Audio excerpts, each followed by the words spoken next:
Some argue that the Phoenicians invented the alphabet. This might be debatable, but what's undeniable to me is the beauty of Jbeil. My name is Linda Tamim, and these are my Road Trip Diaries.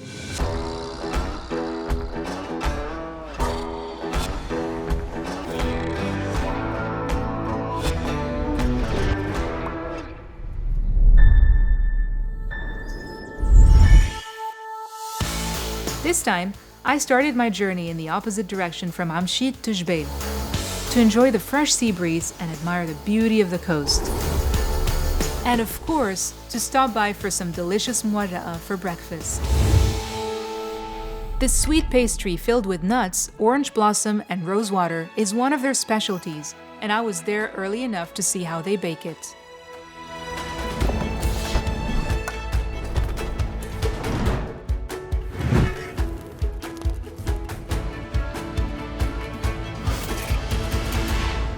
We were then invited for coffee at one of Amshit's most splendid manors.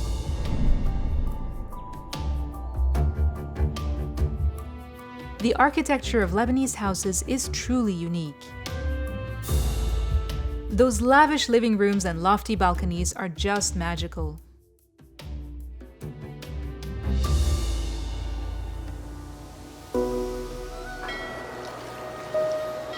During my road trips, I usually show you heritage houses made with old stones.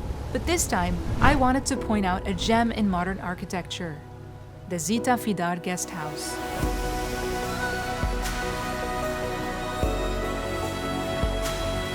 I was then joined by Ala, who showed me around one of the oldest continuously inhabited cities in the world,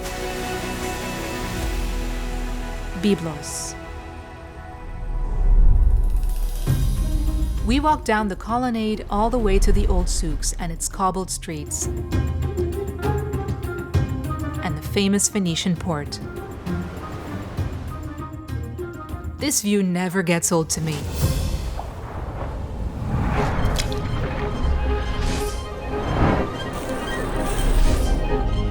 We also visited the Maritime Reserve, the Citadel, and its Roman theater.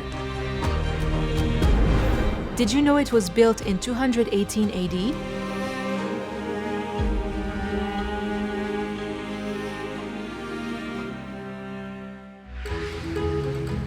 A few kilometers uphill, I headed over to the Modern and Contemporary Art Museum in Alita and sat with Diala Namour, who told me all about this special museum and what it has to offer. So Diala, tell me, what's the story behind Makam? What's so special about this place? Makam is in Alita, which is about 600 meters altitude away from any large town. So we are on an industrial site that used to produce lime. The person who was in charge of the factories was César Namour, my father, who was an art collector. He collected sculptures as well. So it is primarily a museum of sculpture and installation arts, but there is a large part that is around education for children. There is a guest house for artists that take residence in Makam and create their art and get inspired with our very unique outdoors. I mean, that is fabulous because you need inspiration as an artist. And I've been just walking around outside. It's just such a beautiful place and perfect for inspiration.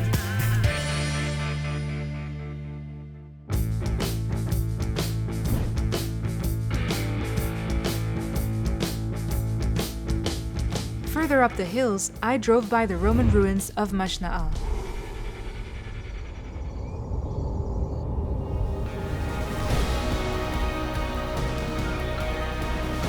A temple with a single altar likely dedicated to Adonis and Aphrodite, as we are on the other side of the Nahr Ibrahim Valley where the Adonis River runs.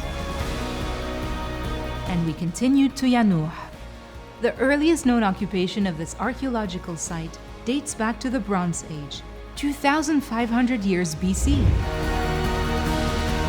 Ala then welcomed us in his hometown of Aoura, where we spent the night after checking out the sources of Afqa.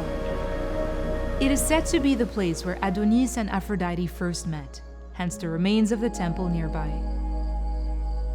The next morning, we explored the Ruwais cave. The 5,460-meter-long cave is only 200 meters longer than the Afqa one.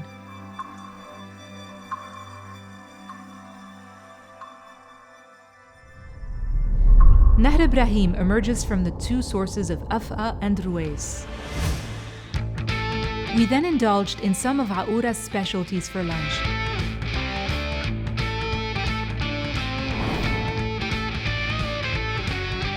Before heading to La'lu.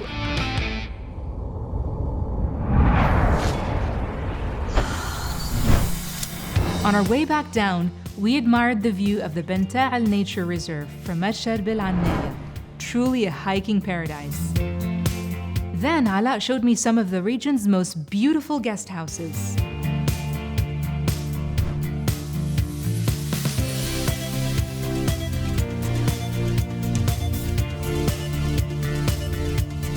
And of course, the famous Jash cedars, perched on a rocky altar.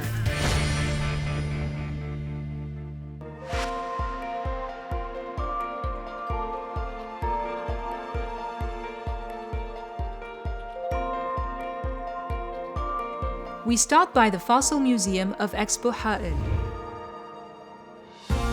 where Roland and Roy Nohra share their passion for paleontology with tourists, hikers, and schools. They even do educational trips where you can explore the quarry yourself. If you're from the region or you know someone from this part of the country, then you'd know that the perfect spot to watch the sunset in Jbeil is Mar Seba in Mayfou. And that's exactly what we did.